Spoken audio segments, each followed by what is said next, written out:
अस्सलाम वालेकुम वरहमतुल्लाह। ये हम इस वक्त ये हमारा ग्रुप है, इसमें साथी आए हुए हैं। ये आप देख रहे हैं, हम लोग यहाँ पर है। ये मस्जिद अक्सा की दीवार है, इसके बिल्कुल पीछे यहाँ ये कब्रिस्तान है, मुसलमानों का कब्रिस्तान है, कदीम कब्रिस्तान इसको, यहाँ इसको बाबुर रहमा कहते हैं।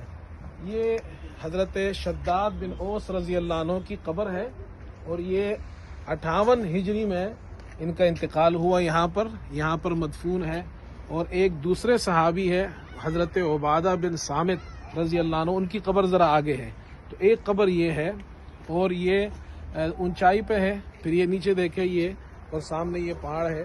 इस तरफ ये मुसलमानों का कब्रिस्तान है। ये सारा ये इस तरफ जो देख रहे हैं दीवार के साथ साथ। ये ईसाइयों के टेंपल के बारे में भी बता दें। अच्छा, वो फिर बाद में आपको वहाँ के बारे में भी बताएंगे कि वहाँ इस सामने की क्या तारीख है, उस पहाड़ में वो इंशाल्लाह अगली वीडियो में ये सारा बताएंगे।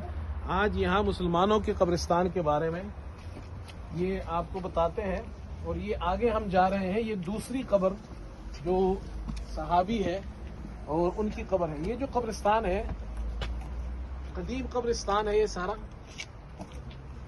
और इसमें तकरीबन कोई 2 साल कबल यहाँ बरतानिया से एक मुसलमान यहाँ आए थे, लीड्स से, और मोहम्मद मुनीर उनका नाम था। और वो उनका इंतकाल यहाँ पर हुआ और फिर वो यहाँ पर मदफून हुए हैं। उनकी कब्र भी इसी कब्रिस्तान में है। और मेरा ख्याल ये है कि ये पहले पाकिस्तानी मुसलमान है जो इस कब्रिस्तान में मदफून है, वरना यहाँ अभी तक कोई ऐसी बात सुनने में नहीं आई है कि कोई पाकिस्तान के कोई मुसलमान यहाँ पर, यानी वो चूंकि बरतानिया से आए हैं और उनके पास बरतानिया का की सिटीजनशिप थी, तो वो यहाँ पर आए और यहाँ मदफून हुए, उनका इंतकाल यहाँ हुआ। और ये आप देख रहे हैं कि ये सहाबी रसूल हज़रत उबादा बिन सामित रज़ी अल्लाह अन्हु की कब्र मुबारक है। 24 हिजरी में इनका इंतकाल हुआ कि यहाँ पर मदफून हुए हैं।